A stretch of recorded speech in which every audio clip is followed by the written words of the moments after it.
Welcome to Dark Files Crime Stories. This is not a place for rumors. This is not a place for comfort. This is where real cases, real victims, and real darkness are remembered.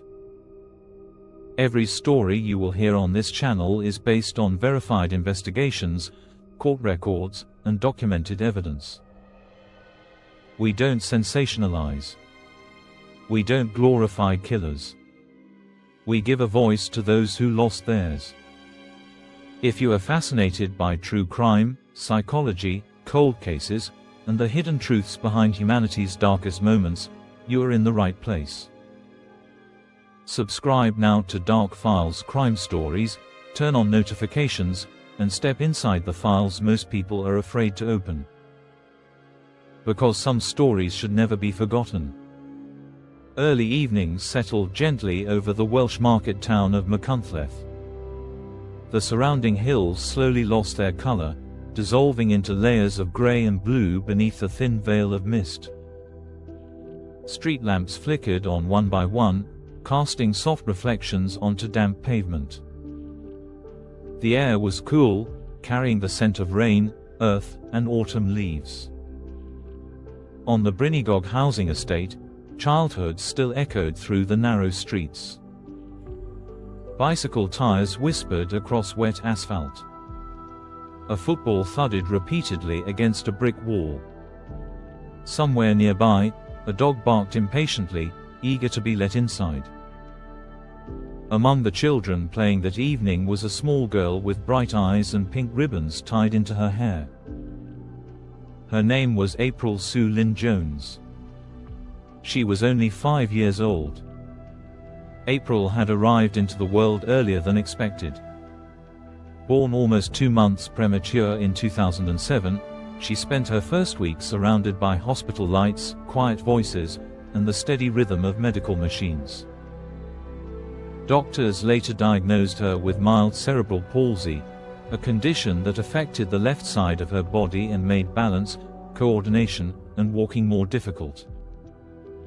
But April never allowed herself to be defined by that diagnosis. Where other children ran effortlessly, April tried harder. She stumbled more. She stood up more. She learned how to fight for movement, for balance, for independence. Every day she took medication. Every few weeks she attended hospital appointments. And every day she showed the same stubborn courage. Inside the Jones household, April was not treated as fragile. She was the center. Her older half-sister Yasmin and her brother Harley revolved around her with natural protectiveness.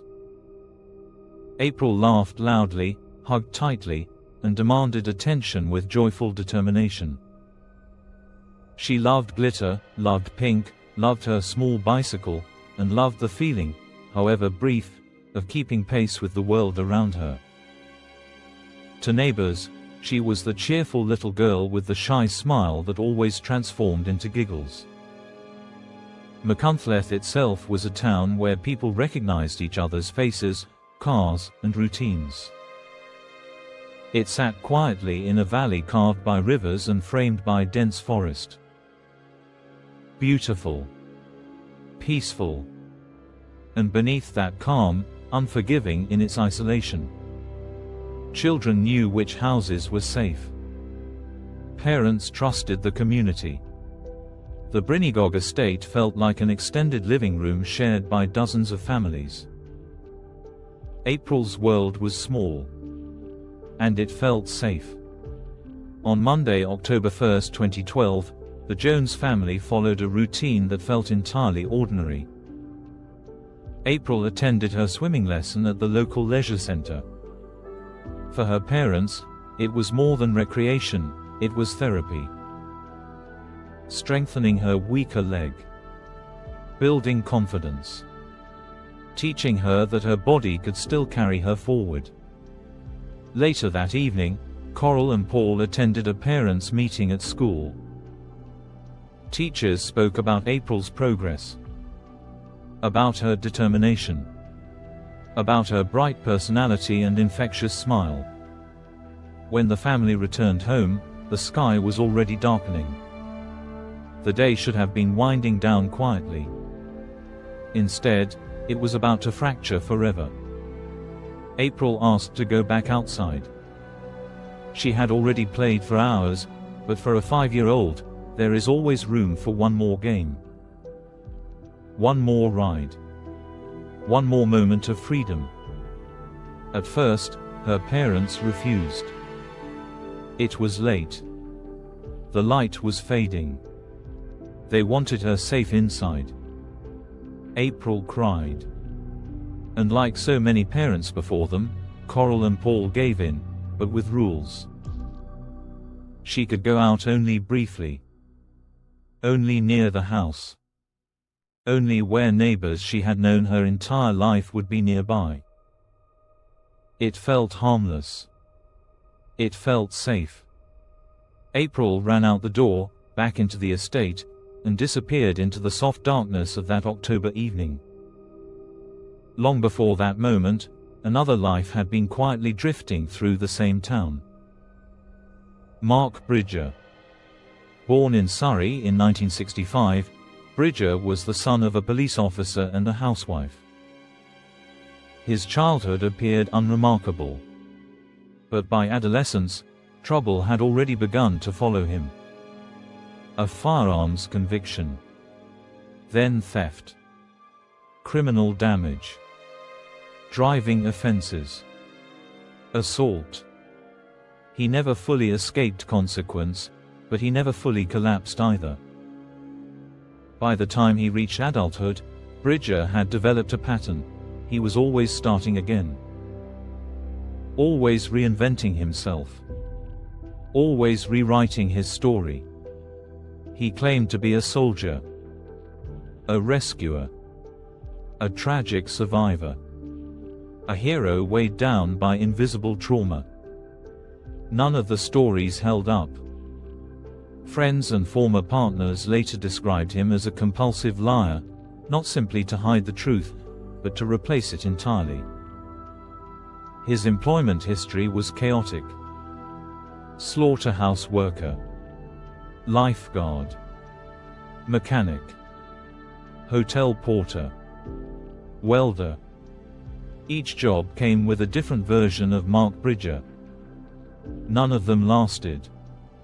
What did last were his broken relationships. He fathered 6 children with 4 women. He moved between rented cottages and shared houses. Former partners described him as volatile, controlling, capable of switching from charm to threat without warning. In a town as small as Machynlleth, lives overlapped in complicated ways. Through extended family connections, Bridger's children became related to April's half-siblings. His name was known to the Jones family. He was not a stranger. He was part of the web. People saw his grey Land Rover driving narrow roads. They saw him in pubs. On the estate. In shops. To most, he was just another local man with a troubled past. Behind closed doors, however, something far darker was unfolding. On his computer, police would later find hundreds of indecent images of children. Files related to notorious child abductions and murders. Evidence of obsession, fixation, and fantasy. He lived in a remote cottage called Mount Pleasant, surrounded by hills and trees. From the outside, it looked peaceful. From the inside, it was a place where violent imagination and personal failure coexisted. It was a dangerous combination. While Bridger drifted, April continued to live. She went to school. Learned to read. Learned how to balance. Learned how to smile through effort. Her father drove her to appointments. Her mother balanced protection with the desire to let her grow. Her sister Yasmin, entering adolescence, still guarded her fiercely. In a town where everyone knew everyone, April represented innocence. On October 1, 2012, those two lives finally intersected. At approximately 7:15 p.m., April was riding her bike near the estate with a friend. A grey Land Rover Discovery approached along left-hand drive. In a town where unfamiliar vehicles were noticed, it stood out. A child witness later described how the driver spoke to April as if he knew her. There was no fear. There was no struggle. April climbed into the vehicle on her own. The engine started. The car pulled away. And the ordinary sounds of childhood filled the space it left behind. Minutes later, Coral realized she could no longer see her daughter. At first, concern. Then confusion. Then panic. She checked the usual places. Called April's name. Asked other children. The answers did not make sense. There had been a car. April had entered it. No one had seen her return. At 7:29 p.m., Coral dialed emergency services. In that moment, the disappearance of one little girl became a national crisis. Police arrived quickly. Children were interviewed, still shaking. Descriptions were pieced together. The grey Land Rover. The man behind the wheel. As officers began canvassing the estate, the news spread rapidly. Doors opened. Phones rang. One question echoed through the streets. Have you seen April? The case was treated immediately as an abduction. Patrol cars swept roads. Officers searched gardens, sheds, alleys. Helicopters cut through the darkness above the valley. Dogs followed fading scents. Volunteers arrived in growing numbers. The local leisure center became a command hub. Maps covered walls. Pink ribbons appeared everywhere, symbols of hope in a town refusing to accept the worst. Over the following days, search teams combed rivers, forests, ravines, and quarries across more than 30 square kilometers. They called April's name into an indifferent landscape. But the hills did not answer. Within 24 hours, the same name surfaced again and again.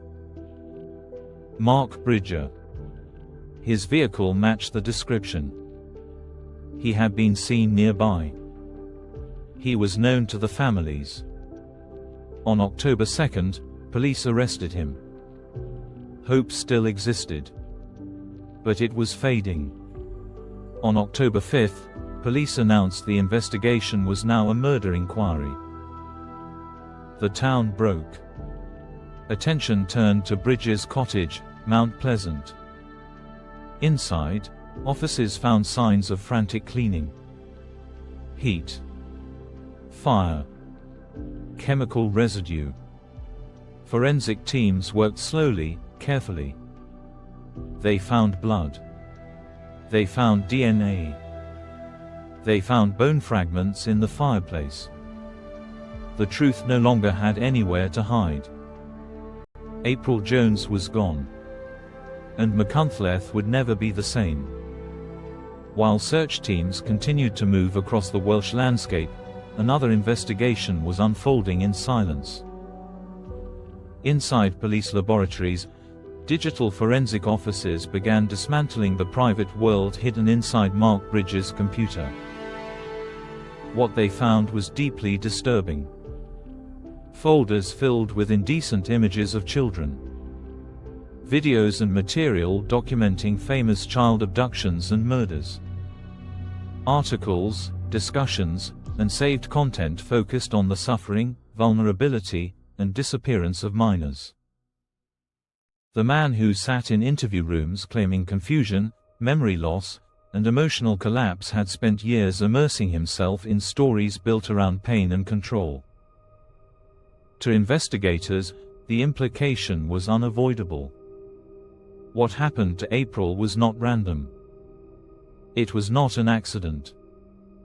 It was the moment when fantasy crossed into reality. Without a complete body, police could never reconstruct every detail of what had happened inside Mount Pleasant. But a picture began to form, fragmented, incomplete, yet horrifyingly clear. A man with a history of violence, deception, and obsession had taken a vulnerable child. He had ended her life.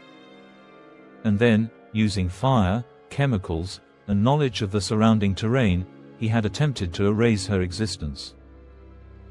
Not out of mercy, but out of self-preservation. Still, the search continued. Officers and volunteers returned again and again to the banks of the River Dovey and the River Dillas. They searched forests, ravines, abandoned mine workings, caves, and quarries. Specialist teams descended into places most people would never dare to enter. The community refused to let April vanish without a place to be found. They wanted to bring her home. They wanted a grave. They wanted something solid in a story that had become unbearable. But the landscape kept its secrets. Days turned into weeks. Weeks into months. And the hills of mid-Wales remained silent. In April 2013, nearly 7 months after April disappeared, the focus shifted from the valleys and forests to a courtroom in Mold.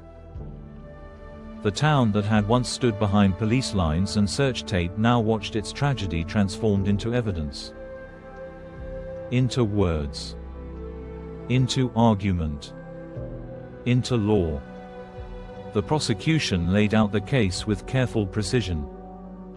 They described a man who had nurtured violent fantasies for years. A man who had consumed images and stories of children being harmed. A man who had lived behind layers of lies. They told the jury that on the evening of October 1st, Bridger had seen April riding her bike near the road. That he had recognized an opportunity. That he had used familiarity and trust to lure her into his vehicle. They presented the forensic findings from Mount Pleasant. Bloodstains containing April's DNA.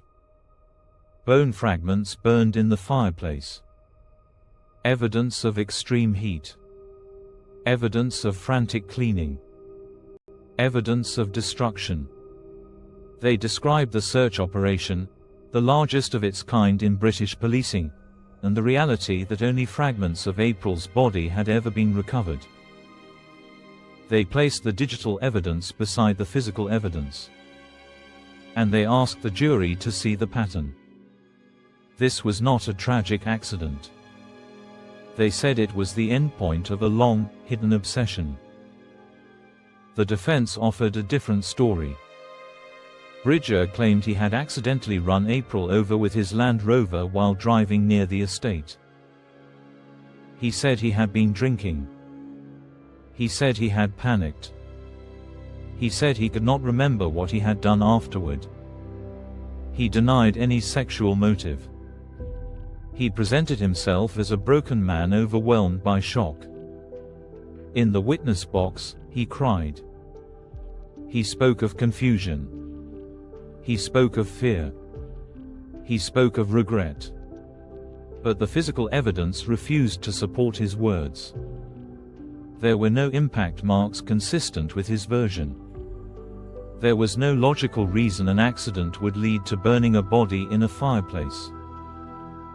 There was no explanation for the extensive cleaning, the lies, the destruction of evidence.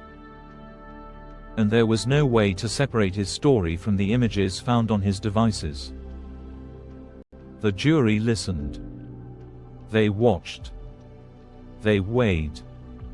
After less than 2 days of deliberation, they returned with their verdict.